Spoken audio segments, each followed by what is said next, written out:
Bonjour à toutes et à tous, ici Maxime pour Ciné Techno et aujourd'hui je vais faire la critique du film Drop, Trolley, en combo 4K Ultra HD Blu-ray.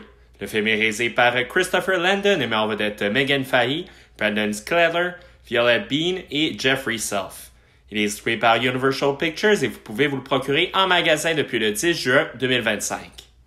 Lors d'un premier rendez-vous amoureux avec un homme rencontré sur une application de rencontre, Violette, une psychothérapeute qui travaille principalement avec des victimes de violences conjugales, se met à recevoir des messages d'un inconnu lui donnant des directives menaçantes. Il est rapidement clair que le non-respect de ces consignes pourrait mettre en danger la vie de ses proches. Violette doit tenter de satisfaire les demandes tout en essayant d'identifier quel client du restaurant pourrait être derrière ces messages. Drop est un bon thriller qui arrive à divertir sans vraiment s'éloigner des sentiers battus. Christopher Landon, le réalisateur derrière le slasher d'horreur Happy Death Day et sa suite, s'aventure cette fois dans un récit où le tueur est invisible et traque sa victime en communiquant avec elle. D'ailleurs, les textos échangés sont habilement communiqués au public avec du texte à l'écran dont la présentation transmet bien l'émotion que son contenu véhicule. L'intrigue de Drop n'est pas particulièrement originale, mais il demeure tout de même malheureux que plusieurs éléments clés soient déjà révélés par la bande-annonce. Pour cette raison, la meilleure manière d'être diverti par ce film est de le voir avec le moins d'informations possible.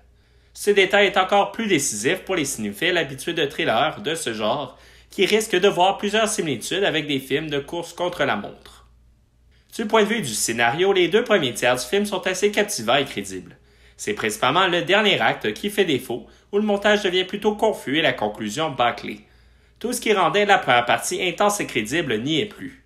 L'effet de surprise n'est pas vraiment satisfaisant et certains personnages auraient gagné à voir leur intention un peu plus développée. Cependant, cela n'empêche pas ce suspense aux influences hitchcockiennes d'être divertissant pour autant.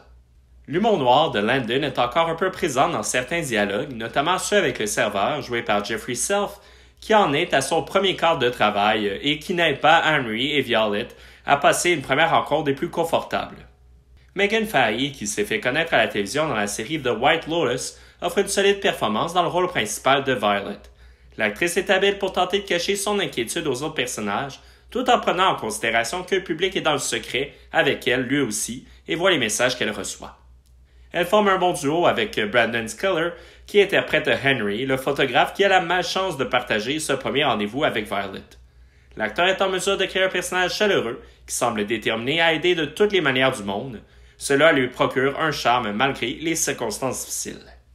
Le choix du lieu de tournage, le restaurant fictif Palate, se trouvant au sommet d'une tour avec de grandes vitres permettant de voir la ville d'eau, est intéressant. Le restaurant séculaire est bien conçu, en plus qu'il demande au personnage de traverser un long tunnel pour s'y rendre.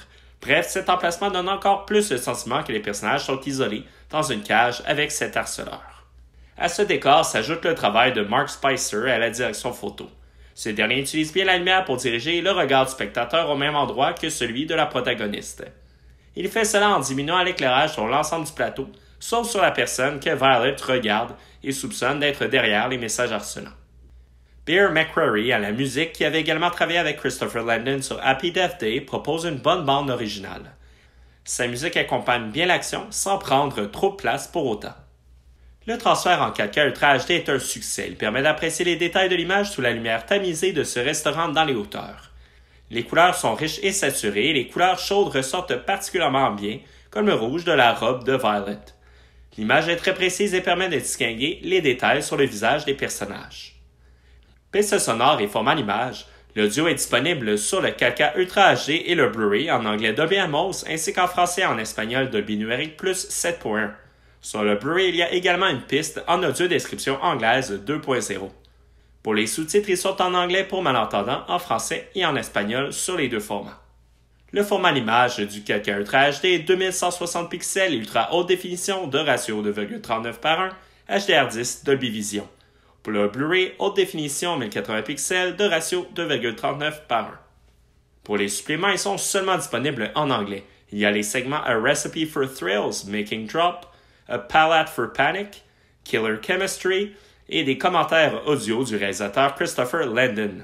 Sans prendre en considération la piste audio, les suppléments totalisent près de 15 minutes de contenu. Il propose des entrevues avec le réalisateur et des membres de la production dans lesquelles il discute de la création du film, notamment le plateau, où le restaurant a été construit et la relation entre les personnages. Ces 3 segments sont intéressants, mais c'est vraiment les commentaires du réalisateur qui permettent d'en apprendre le plus sur l'ensemble. Pour conclure cette critique, Drop est un bon divertissement, dans la moyenne, qui arrive à susciter l'attention pendant un long moment, mais dont le dernier acte finit par décevoir. Les personnages principaux campés par Megan Fahy et Brendan Skeller ajoutent un peu plus de saveur à ce récit qui suit une formule déjà utilisée. Les amateurs de suspense devraient apprécier leur visionnement, mais le long métrage ne risque pas de les marquer bien longtemps. C'était Maxime pour Ciné Techno.